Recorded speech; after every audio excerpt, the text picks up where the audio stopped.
Hello everyone, welcome you all again on Biology Corner. In this class, we will discuss about the remaining part of tissue. पिछली videos में हमने tissue के introductory part को और tissue के overview को देखा था और आज इस क्लास में हम लोग एनिमल टिश्यू को डिटेल में डिस्कस करेंगे।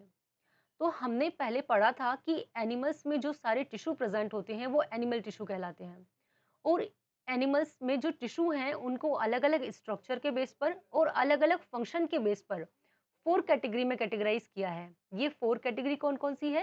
Epithelial tissue, muscular tissue, connective tissue and nervous tissue.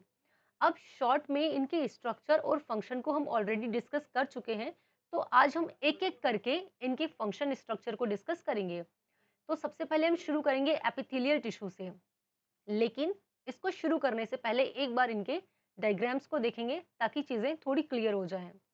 तो यहाँ पे एनिमल्स में 4 टाइप्स ऑफ टिश्यू प्रेजेंट होते हैं।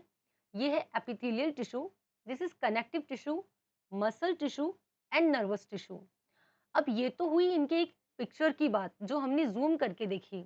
अब बात करते हैं इनके अक्रंस की, यानी कि एक ह्यूमन बॉडी में बेसिकली ये किस जगह प्रेजेंट होते हैं। तो यहाँ देखते हैं सबसे पहले एक ह्यूमन बॉडी की जो कंप्लीट आउटर एक ह्यूमन बॉडी की जो आउटर सरफेस होती है, यानी कि बॉडी की जो आउटर मोस्ट लेयर होती है, वहां कौन से टिश्यू प्रेजेंट होते हैं? एपिथेलियल टिश्यू वहां प्रेजेंट होते हैं। ठीक है, ये है एपिथेलियल टिश्यू जो कि कंप्लीट बॉडी की आउटर सरफेस पर प्रेजेंट है। ठीक है, अगर बात करें मसल टिश्यू की, तो मसल टिश्यू जो होते हैं, हमने बात की थी कि हमारे हाथों और पैरों में जो मसल्स होती हैं, है ना, जो कि मूवमेंट के लिए रिस्पॉन्सिबल होती है। हम जो मूव कर पाते हैं, जो एक्सरसाइज कर पाते हैं, वो किसकी वजह से कर पाते हैं? मसल्स की वजह से, क्योंकि वहाँ क्या प्रेजेंट है? मसल टिश्यू प्रेजेंट है। और टिश्यू को पढ़ते टाइम हमने इस चीज को डिस्कस किया था कि जो टिश्यू होती है वो ऐसी ग्रुप ऑफ सेल से मिलकर बनी होती है जो कि स्ट्रक्चर और फंक्शन में सेम होती है और केवल एक पर्टिकुलर जॉब परफॉर्म करती है। तो यहाँ पे हमने जो एपिथेलियल टिश्यू को देखा है, यहाँ पे कई सारी ग्रुप ऑफ सेल्स हैं और ये सारी सेल्स मिलके एक ग्रुप बना रही हैं जिन्हें हम एपिथेलियल टिश्यू कह रहे हैं। और ये सभी केवल एक ही फंक्शन परफॉर्म करेंगी, और वो क्या? जो भी एपिथेलियल टिश्यू का फंक्शन होगा, जैसे कि आउटर बॉडी को क्या करना? कंप्लीट बॉडी को कवर करना, उसे प्रोटेक्ट करना। तो ये इनका एक पर्टिकुलर जॉब हुई इनकी ये। ठीक है, एक पर्टिकुलर इनका ये फंक्शन हो गया। अगर बात करें मसल्स टिश्यू की, तो इनका काम क्या होता है? ये सारी सेल्स मिलके केवल एक काम करती है, वो क्या? मूवमेंट का काम। ये केवल मूवमेंट के लिए रिस्पॉन्सिबल होती है। ठीक है, अगर बात करें नर्वस टिश्यू की, तो ये ब्रेन से लेके सारे सेंस ऑर्गन तक प्रेजेंट होते हैं। नर्व्स, नर्वस टिश्यू, न्यूरॉन्स, और काम क्या करते हैं? इलेक्ट्रिक मैसेज को, इलेक्ट्रिक इम्पल्स को कैरी करते हैं। ठीक है, ये तो हुई 3 टिश्यू की बात। अगर बात करें कनेक्टिव टिश्यू की, तो कनेक्टिव टिश्यू में कौन कौन सी चीजें आती है? ब्लड, कार्टिलेज, बोन्स, ये सारी चीजें कनेक्टिव टिश्यू में आती है। अब जैसा कि नाम से ही शो हो रहा है कि जो कनेक्टिव टिश्यू है वो बॉडी में कनेक्शन प्रोवाइड करती है, मतलब दो चीजों को कनेक्ट करती है। अब वो दो चीजें कोई भी हो सकती है। जैसे अगर बात करें ब्लड की, तो ब्लड जो होता है वो कंप्लीट बॉडी में क्या होता है? सर्कुलेट होता है, स्प्रेड होता है, और क्या काम करता है? ऑक्सीजन कैरी करता है। मतलब ये भी बॉडी के एक पार्ट से दूसरे पार्ट तक ब्लड को पहुंचा रहा है, मतलब कनेक्शन का काम कर रहा है। अगर बात करें कार्टिलेज की, तो कार्टिलेज बेसिकली कहाँ प्रेजेंट होते हैं? हमारे ईयर्स, नोज, लिप्स में कार्टिलेज प्रेजेंट होती है। हम इन्हें सॉफ्ट बोन कह सकते हैं, ऑल्दो ये बोन्स नहीं होती है, बट हम इन्हें सॉफ्ट बोन्स कह सकते हैं। अगर बात करें बोन्स की, तो बोन्स जो होती है हमारी बॉडी में क्या करती है? स्केलेटन फॉर्म का स्केलेटन फॉर्म का काम इन्हीं का होता है। और बोन्स जो होती है बेसिकली यहाँ क्या काम कर रही है? ये देखिए, ये है बोन्स जो कि इस वाले पार्ट को और इस वाले पार्ट को कनेक्ट कर रही है। तो जो भी कनेक्टिव टिश्यू हमारी बॉडी में प्रेजेंट है वो क्या काम करती है? कनेक्शन प्रोवाइड करती है दो चीजों के बीच में या दो ऑर्गन्स के बीच में, बॉडी के दो पार्ट्स को मिलाने का काम करती है। ठीक है, तो यहाँ हमने इन चारों टिश्यू का एक ओवरव्यू देखा है। अब हम हर एक पर्टिकुलर टिश्यू को डिटेल में डिस्कस करेंगे। तो सबसे पहले बात करते हैं एपिथेलियल टिश्यू की। एपिथेलियल टिश्यू के जनरल स्ट्रक्चर को हम अभी देखेंगे, एंड देन फिर इसके जो 4 टाइप्स हैं उनकी कैटेगरी को डिस्कस करेंगे। तो एपिथेलियल टिश्यू जो है वो बॉडी में प्रेजेंट सबसे सिंपलेस्ट टिश्यू होती है, ठीक है। एपिथेलियल टिश्यू को ही हम एपिथेलियम भी कहते हैं, एपिथेलियम भी कहते हैं, ठीक है। अब देखते हैं बेसिकली इसका स्ट्रक्चर और इसका फंक्शन क्या है। सो कवरिंग और प्रोटेक्टिव टिश्यू जो एपिथेलियल टिश्यू होती है वो क्या काम करती है, क्योंकि देखो कवरिंग और प्रोटेक्टिव का काम कर रही है, लेकिन क्यों कर रही है, क्योंकि बॉडी की आउटर मोस्ट लेयर है, ये आउटर मोस्ट लेयर है। तो जो आउटर लेयर होगी वही तो अंदर वाली चीजों को प्रोटेक्ट करेगी, वही तो अंदर वाली चीजों को कवर करेगी। तो इसका काम क्या है, कवरिंग का और प्रोटेक्शन का। सो कवरिंग और प्रोटेक्टिव टिश्यू ये है। नेक्स्ट अगर देखें, tightly packed cell to form a continuous sheet. जो एपिथेलियल टिश्यू हमारी बॉडी में प्रेजेंट होती है वो टाइटली पैक्ड होती हैं, मतलब यहाँ जो भी सेल्स होंगी वो इस तरह से एंड टू एंड, किनारे से किनारे लगे हुए उसके होंगे कि वो एक कॉन्टिन्यूअस शीट बना देगी, बीच में बिल्कुल भी स्पेस प्रेजेंट नहीं होगा। यहाँ देखिए, ये देखिए एक सेल, फिर देन उससे लगी हुई बिल्कुल दूसरी, एंड देन उससे लगी हुई तीसरी। तो यहाँ बीच में बिल्कुल भी स्पेस हमें दिखाई नहीं दे रहा है। ऑलमोस्ट नो इंटरसेल्युलर स्पेस, तो यहाँ कोई स्पेस नहीं है। अब ये जो सेल्स यहाँ हमें दिखाई दे रही हैं ये एपिथेलियल सेल के ही टाइप हैं। तो यहाँ देख के हमें एक चीज समझ में आ रही है कि एपिथेलियल सेल को या एपिथेलियल टिश्यू को जो हम फर्दर कैटेगराइज करेंगे वो किस बेस पर करेंगे, मतलब इसके अंदर जो सेल्स हैं उनके स्ट्रक्चर को देख के। यहाँ देखिए, यहाँ जो सेल्स प्रेजेंट है ये फ्लैट दिखाई दे रही है बिल्कुल। देन यहाँ जो सेल्स हैं ये क्यूब लाइक शेप की हमें दिखाई दे रही है, और यहाँ जो है वो इन दोनों के कंपैरिजन में टॉलर है, ये साइज में लंबी है, शेप में लंबी है, ठीक है। आगे बात करते हैं। Epithelial tissue lie on delicate non cellular basement membrane which contains a special form of matrix protein called collagen. अब ये जो एपिथेलियल टिश्यू होती है, ये जो एपिथेलियल टिश्यू है, जैसे कि ये है एपिथेलियल टिश्यू, ठीक है। अब ये प्रेजेंट किसके ऊपर होती है, तो यहाँ एक मेम्ब्रेन होती है जिसे क्या कहते हैं, बेसमेंट मेम्ब्रेन। ये देखिए ये बेसमेंट मेम्ब्रेन है और उसके ऊपर ही सारी एपिथेलियल टिश्यू जो होती है वो प्रेजेंट होती है। तो ये जो बेसमेंट मेम्ब्रेन है इसका स्ट्रक्चर कैसा होता है, बहुत ही डेलिकेट, बहुत ही नाजुक इसका स्ट्रक्चर होता है जो कि नॉन सेल्यूलर होती है। और ये बेसमेंट मेम्ब्रेन क्या कंटेन करती है, इसके अंदर क्या प्रेजेंट होता है, तो एक special form of matrix protein present होता है। और ये प्रोटीन कौन सा होता है, कोलेजन प्रोटीन यहाँ प्रेजेंट होता है, ठीक है। तो ये तो हुई एक जनरल स्ट्रक्चर की बात। अगर बात करें फंक्शन की, कि जो एपिथेलियल टिश्यू है वो बेसिकली फंक्शन क्या परफॉर्म करते हैं, तो अभी हम बात कर चुके हैं कि covers the most tissue and cavities with in the body. हमारी बॉडी में जो भी, हमारी बॉडी में जहां भी कैविटीज प्रेजेंट है, कैविटीज का मतलब क्या, कैविटीज का मतलब जहां भी होलो स्पेस प्रेजेंट है, जैसे कि माउथ में, जब हम अपना मुंह ओपन करते हैं, माउथ ओपन करते हैं, तो यहाँ जो हमें होलो स्पेस दिखाई देता है उसे क्या कहते हैं, कैविटी। हमारी नोज के अंदर जो हल्का सा स्पेस है वो क्या है, कैविटी, है ना। माउथ, माउथ वाला पार्ट हमारा जहाँ एंड होता है वहां से ईसोफेगस का स्ट्रक्चर शुरू हो जाता है, तो ईसोफेगस में भी कैविटी है।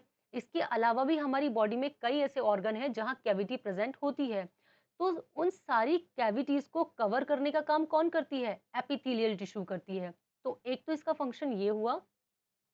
नेक्स्ट है act as a barrier to keep different system separate. अब ये जो बैरियर टर्म है, हमने प्लाज्मा मेम्ब्रेन को जब डिस्कस किया था तब भी हमने इस टर्म का यूज किया था। बैरियर का मतलब क्या है कि प्लाज्मा मेम्ब्रेन भी बैरियर की तरह काम कर रही है और एपिथेलियल टिश्यू जो है वो भी बैरियर की तरह काम कर रही है। तो बैरियर का मतलब है कि ये बॉडी के अंदर दो पार्ट को सेपरेट करके रखती है, उन्हें मिलने नहीं देती है। जो प्लाज्मा मेम्ब्रेन थी वो क्या काम कर रही थी, वो सेल की आउटर मोस्ट लेयर थी, तो वो सेल के अंदर वाले इन्वायरमेंट को और बाहर वाले इन्वायरमेंट को क्या कर रही थी, सेपरेट कर रही थी। इसीलिए हमने उसे कहा था कि वो बैरियर की तरह काम कर रही है। और जो एपिथेलियल टिश्यू है वो भी बॉडी की आउटर लेयर है, तो वो भी क्या कर रही है, चीजों को सेपरेट कर रही है एक दूसरे से। इसीलिए यहाँ कहा है कि ये बैरियर की तरह काम करती है और जो डिफरेंट सिस्टम हमारी बॉडी में प्रेजेंट होते हैं उन्हें सेपरेट करके रखती है, ठीक है। नेक्स्ट है help in absorption of water and nutrients. देखो एपिथेलियल टिश्यू है, आउटर मोस्ट लेयर है, मतलब हम स्किन की बात कर रहे हैं। अब हमारी स्किन पे हम कभी वाटर भी अप्लाई करते हैं, कभी कुछ क्रीम भी अप्लाई करते हैं या कुछ और भी जो हमारी बॉडी के लिए बेनिफिशियल चीजें होती है उन्हें हम अपनी बॉडी पर अप्लाई करते हैं, तो हमारी बॉडी में जो एपिथेलियल टिश्यू है, जो सेल्स हैं, वो क्या करते हैं? उसे एब्ज़ॉर्ब कर लेते हैं, राइट? तो इनका काम एब्ज़ॉर्प्शन का भी होता है।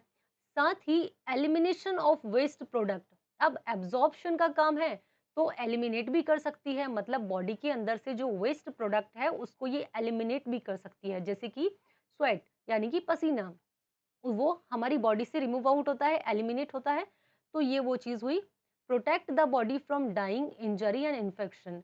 क्या करती है? बॉडी को प्रोटेक्ट करती है आउटर एनवायरनमेंट से होने वाली इंजरी से या इन्फेक्शन से। तो ये हुआ इनका एक बेसिक फंक्शन। अब यहाँ तो हमने स्ट्रक्चर की बात की। अब एक जनरल फॉर्म में हम ये समझेंगे कि ये जो भी हम एपिथेलियल टिश्यू की आगे बात करने वाले हैं, ये बॉडी के किस पार्ट में प्रेज़ेंट होती है। तो ये देखिए, ये एक ह्यूमन बॉडी है। सबसे पहले बात करते हैं स्क्वेमस एपिथेलियम की। ये जो स्क्वेमस एपिथेलियम होता है, ये हमारी बॉडी में जो लंग्स होते हैं, वहाँ एयर सैक नाम के स्ट्रक्चर होते हैं, वहाँ ये टिश्यू प्रेज़ेंट होते हैं, ठीक है? Squamous epithelium tissue. अब इनके स्ट्रक्चर को देख के समझ में आ रहा है, एकदम फ्लैट है ये, है ना? तो ये तो हुई पहले टिश्यू की बात। दूसरे टिश्यू की बात करते हैं, ये है क्यूबॉइडल एपिथेलियम। क्यूबॉइडल एपिथेलियम, ये कहाँ प्रेज़ेंट होते हैं? ये होते हैं किडनी में प्रेज़ेंट। ठीक है, किडनी में ये प्रेजेंट होती हैं और इनका शेप कैसा दिख रहा है? क्यूब लाइक शेप इनका दिख रहा है। ठीक है, नेक्स्ट बात करते हैं कॉलमनार एपिथेलियम। कॉलमनार एपिथेलियम कहाँ प्रेजेंट होते हैं? इंटेस्टाइन में। ये इंटेस्टाइन में प्रेजेंट है और इनका स्ट्रक्चर कैसा दिख रहा है? ये टॉलर है, मतलब इन दोनों के कंपैरिजन में इनका स्ट्रक्चर बिल्कुल अलग है। ठीक है, अगर नेक्स्ट बात करें सिलिएटेड कॉलमनार एपिथेलियम की, तो ये प्रेजेंट होती है रेस्पिरेटरी ट्रैक्ट में। ये देखिए, ये रेस्पिरेटरी ट्रैक्ट है और यहाँ पे ये टिश्यू प्रेजेंट है। तो ये हमने एक लोकेशन देखी, इनकी एक अक्रंस देखी कि बॉडी में ये कहाँ प्रेजेंट होते हैं। अब एक-एक को डिस्कस करते हैं। अब यहाँ जो याद करने वाली चीज़ है वो केवल क्या है? देखिए, एपिथेलियल टिश्यू को 4 टाइप्स में कैटेगराइज़ किया है। Squamous epithelium, cuboidal epithelium, columnar and ciliated. केवल इनके नाम थोड़े से टफ हैं, जिन्हें हमें याद करना पड़ेगा। बाकी कुछ नाम यहाँ ऐसे होते हैं, जहाँ नेम से ही सेल का स्ट्रक्चर हमें समझ में आ जाता है। तो सबसे पहला जो एपिथेलियम का टाइप है, वो है स्क्वेमस एपिथेलियम। ठीक है? इसके बारे में बात करते हैं, इसका नेचर कैसा होता है? अब देखिए, स्क्वेमस एपिथेलियम टिश्यू है, तो ये तो हमें पता है कि जो टिश्यू होते हैं, वो ग्रुप ऑफ सेल से मिलके बने होते हैं। तो यहाँ इस स्क्वेमस एपिथेलियम टिश्यू में जो सेल्स प्रेज़ेंट होंगी, उनका नेचर कैसा होगा? यहाँ हम इस चीज़ को देखेंगे। तो वो कैसी होंगी? थिन होंगी, मतलब पतली होंगी, ठीक है? फ्लैट होंगी, मतलब कि बहुत ज़्यादा उनकी चौड़ाई या मोटाई बहुत ज़्यादा नहीं होगी, एकदम फ्लैट होगी वो, ठीक है? इर्रेगुलर शेप की होगी, मतलब उनका कोई पर्टिकुलर शेप नहीं होता, या तो वो गोल या फिर लंबाई में या चौड़ाई में एक पर्टिकुलर शेप उनका नहीं होता। ये देखिए यहाँ पे दिखाई दे रही है कि ये थिन है, ठीक है? उसके बाद फ्लैट भी हमें दिखाई दे रही है, फ्लैट है एंड देन इर्रेगुलर शेप है। यहाँ देखिए किस तरह का शेप है, यहाँ देखिए किस तरह का शेप है, तो ये इर्रेगुलर शेप में है। ठीक है, लेकिन यहाँ एक खास बात क्या है? Fit together like floor tiles to form a compact tissue. लेकिन ये जो सेल्स होती हैं, इनका शेप चाहे जैसा भी हो, लेकिन ये एक दूसरे से बहुत ही टाइटली क्या होती है? पैक्ड एकदम होती हैं। यानी कि हमने देखा है कि हमारे घरों में जो फ्लोर पे जो टाइल्स लगी होती हैं, वो जिस तरह एंड टू एंड एक दूसरे से जुड़ी होती हैं, उनके किनारे से किनारे जुड़े होते हैं और बीच में बिल्कुल भी हमें स्पेस नहीं दिखाई देता। बिल्कुल उसी तरह स्क्वेमस एपिथेलियम टिश्यू भी उसी तरह प्रेजेंट होती है। क्यों? ताकि वो एक कॉम्पैक्ट टिश्यू फॉर्म कर सके। कॉम्पैक्ट टिश्यू का क्या मतलब है? जहाँ बीच में बिल्कुल भी स्पेस प्रेजेंट ना हो। ठीक है? अभी हमने बात की सेल्स के नेचर की, अब बात करेंगे उनके अकरंस की कि ये बेसिकली प्रेजेंट कहाँ होती है। तो it forms lining of cavities. कहाँ? माउथ, इसोफेगस, नोज और एल्वियोली। अभी हमने पहले भी बात की थी कैविटीज के बारे में कि हमारे माउथ में कैविटीज होती हैं, इसोफेगस में होती है, नोज में, एल्वियोली में होती है। इन तीनों के बारे में तो हमें पता है। एल्वियोली का जो स्ट्रक्चर होता है वो हमें लंग्स में देखने को मिलता है। ठीक है, लंग्स में एल्वियोली स्ट्रक्चर प्रेजेंट होते हैं।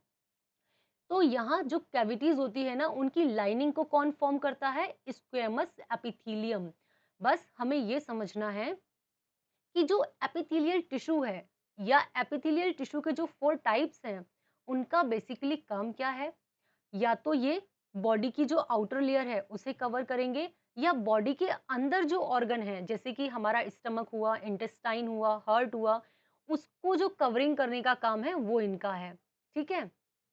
अब इसके फंक्शन की बात करते हैं। तो फंक्शन में protect the underlying parts of the body from mechanical injury, entry of germs, chemicals and drawing. अब फंक्शन तो ऑलमोस्ट सबके सेम है। क्या? प्रोटेक्ट करना। प्रोटेक्ट करेगा भाई, आउटर इन्वायरमेंट से प्रोटेक्ट करती है हमारी जो स्किन है वो हमें। अगर कुछ इन्फेक्शन हो जाता है तो हम तुरंत उस चीज को क्या कर लेते हैं, वॉश कर लेते हैं अपनी स्किन को। तो अगर स्किन ही नहीं होती तो डायरेक्ट वो इन्फेक्शन हमारी बॉडी के अंदर ही पहुंच जाता। तो स्किन क्या कर रही है, उन चीजों से हमें बचा रही है। ठीक है? तो यही इसका फंक्शन है। नेक्स्ट है क्यूबॉइडल एपिथेलियम। देखिए यहाँ नाम से समझ में आ रहा है क्यूब, मतलब यहाँ इस टिश्यू में जो सेल्स प्रेजेंट होती है उनका स्ट्रक्चर, उनका शेप कैसा होता है, क्यूब लाइक होता है। ये देखिए क्यूब लाइक, हर एक सेल क्यूब लाइक दिखाई दे रही है। और यहाँ पे न्यूक्लियस बिल्कुल सेंटर में प्रेजेंट है। तो नेचर कैसा हुआ सेल्स का? It consist of cube like cells. ठीक है? अक्रंस की बात करें तो it is found in kidney tubules, thyroid vesicle and in glands. अगर अक्रंस की बात कर रहे हैं तो ये जो क्यूबॉइडल एपिथेलियम टिश्यू है या सेल है, ये बॉडी के किस पार्ट में प्रेजेंट होती है? तो हमारी किडनी में किडनी ट्यूब्यूल्स नाम का स्ट्रक्चर प्रेजेंट होता है। तो वहां ये हमें देखने को मिलेंगी। थायराइड वेसिकल, थायराइड कहाँ प्रेजेंट होता है? हमारे थ्रोट में, गले में, है ना? वहां ये देखने को मिलेगी। और ग्लैंड्स, हमारी बॉडी में कई ग्लैंड्स प्रेजेंट है, जैसे एंडोक्राइन ग्लैंड है, एक्सोक्राइन ग्लैंड है, पिट्यूटरी ग्लैंड है जो कि हमारे हेड में प्रेजेंट होती है। तो ये सारी ग्लैंड्स में भी यहाँ क्यूबॉइडल एपिथेलियम टिश्यू प्रेजेंट होती है। ठीक है? अगर बात करें फंक्शन की तो इनका फंक्शन क्या है? It helps in absorption, excretion और सीक्रेशन। इन तीनों फंक्शन में ये अपना रोल परफॉर्म करती है। एब्जॉर्प्शन मतलब क्या? चीजों को एब्जॉर्ब करना। एक्सक्रीशन मतलब क्या? चीजों को एलिमिनेट करना, बॉडी से एलिमिनेट करना, बाहर निकालना। और सीक्रेट करना चीजों को। ठीक है? तो ये इनका काम है और ये इसका जनरल स्ट्रक्चर। अब बात करते हैं कॉलमनार एपिथेलियम की। जो कॉलमनार एपिथेलियम होता है, देखिए नाम से यहाँ भी समझ में आ रहा है कि यहाँ जो टिश्यू होती है ना, यहाँ जो सेल्स होती हैं वो उनका स्ट्रक्चर कॉलम जैसा होता है। यानी कि ये देखिए, ये अदर जो हमने दो टिश्यू अभी पढ़े हैं उनके कंपैरिजन में इनका जो साइज है वो लंबा है। तो यहाँ पे इनका स्ट्रक्चर बिल्कुल दोनों टिश्यू से डिफरेंट होता है। तो कैसे ये दिखाई देती है? पिलर लाइक इनका स्ट्रक्चर होता है। ठीक है? नेक्स्ट क्या है? It forms lining of stomach, small intestine, large intestine, colon and forming mucus membrane. जो कॉलमनार एपिथेलियम होती है वो क्या फॉर्म करती है, क्या बनाती है बॉडी में? तो ये स्टमक में, स्मॉल इंटेस्टाइन में, लार्ज इंटेस्टाइन में, कॉलोन में और जो म्यूकस मेम्ब्रेन होती है वहां लाइनिंग फॉर्म करती है। कहने का मतलब है कि वहां भी ये आउटर कवरिंग का काम कर रही है। ठीक है? अब it also form lining of gall bladder and oviduct, यहाँ भी ये चीज प्रेजेंट है। The nuclei are toward the base. अगर यहाँ न्यूक्लियस की बात करें तो ये बेस की तरफ, नीचे की तरफ हमें जनरली देखने को मिलते हैं। इसका फंक्शन क्या है? एब्जॉर्प्शन का और सीक्रेशन का। अभी देखिए जहां पे हमने अक्रंस की बात की थी, यहाँ पे ये सारी चीजें हमें डाइजेशन वाले पार्ट में ही मिलेंगी। स्टमक है, स्मॉल इंटेस्टाइन है, लार्ज इंटेस्टाइन है। तो क्योंकि इसका काम ही क्या है? डाइजेशन वाले पार्ट में प्रेजेंट है। तो इसीलिए क्या काम करती है? एब्जॉर्ब करती है चीजों को और सीक्रेट करती है। ठीक है? तो ये हुआ। और लास्ट है हमारा सीलिएटेड एपिथेलियम। सीलिएटेड, देखिए नाम से यहाँ भी समझ में आ रहा है, मतलब यहाँ जो टिश्यू प्रेजेंट है, यहाँ जो सेल्स प्रेजेंट है उनके ऊपर सीलिया प्रेजेंट होता है। सीलिया क्या होता है? थ्रेड लाइक स्ट्रक्चर होता है। ठीक है? दे में बी क्यूबॉइडल और कोलमनार। अब ये जो टिश्यू होते हैं ना, ये क्यूबॉइडल भी हो सकते हैं, मतलब इनका शेप क्यूब जैसा भी हो सकता है, और कॉलम जैसा भी हो सकता है, मतलब पिलर जैसे भी ये हो सकते हैं। तो यहाँ हमें ये पिलर लाइक स्ट्रक्चर दिखाई दे रहा है इसका। ठीक है? Free borders which bear thread like cytoplasmic outgrowth called cilia. अब यहाँ जो ये टिश्यू प्रेजेंट है, इनकी आउटर सरफेस पर एक साइटोप्लाज्मिक आउटग्रोथ होती है ना, जिसे हम क्या कह रहे हैं? सीलिया कह रहे हैं। सीलिया या हम इसे विलाई भी कह सकते हैं। ठीक है? अक्रंस कहाँ होती है इसकी? फाउंड इन ट्रेकिया यानी कि विंड पाइप, ब्रोंकाई जो लंग्स में होते हैं, kidney tubules and oviduct fallopian tubes. अब देखिए इसका काम क्या है? इसका काम हल्का सा सबसे अलग है, क्योंकि यहाँ पे ये जो सीलिया प्रेजेंट है तो ये सीलिया का क्या फंक्शन होता है? जैसे बात करते हैं ओविडक्ट की, ओविडक्ट फैलोपियन ट्यूब्स की, यहाँ ओवम फॉर्म होता है और उस ओवम को क्या काम करते हैं ये कि मूव करते हैं केवल एक सिंगल डायरेक्शन में। तो सीलिया का काम क्या है? देखिए हमारे ब्रश में जो स्ट्रक्चर होता है ना, हमारे ब्रश में जो हेयर लाइक, थ्रेड लाइक जो स्ट्रक्चर होते हैं जिनसे हम अपने दाँतों को साफ करते हैं, उनका क्या काम होता है? वो हमारे दाँतों से जो भी स्मॉल पार्टिकल होते हैं, उनको मूव करके बाहर निकालते हैं, तो वो भी एक ही डायरेक्शन में मूव करते हैं। बिल्कुल उसी तरह ये भी जो सीलिया है, ये बॉडी के अंदर से सॉलिड पार्टिकल को क्या करते हैं? मूव करते हैं। तो यहाँ ट्रेकिया में, ब्रोंकाई में, किडनी ट्यूब्यूल्स में, ओविडक्ट फैलोपियन ट्यूब्स में, यहाँ ये यही फंक्शन परफॉर्म करते हैं। ठीक है? तो फंक्शन इनका यही है, the rhythmic beating of the cilia moves solid particle. Example mucus, एक एग्जाम्पल यहाँ दिया है जैसे mucus in one direction through the duct.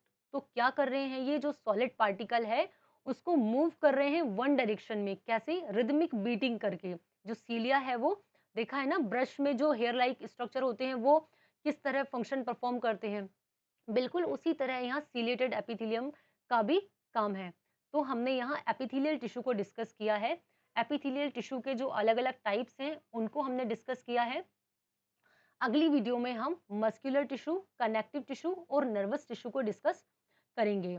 I hope you understand this part very well. So, if you like this video, please do like and subscribe. Thank you.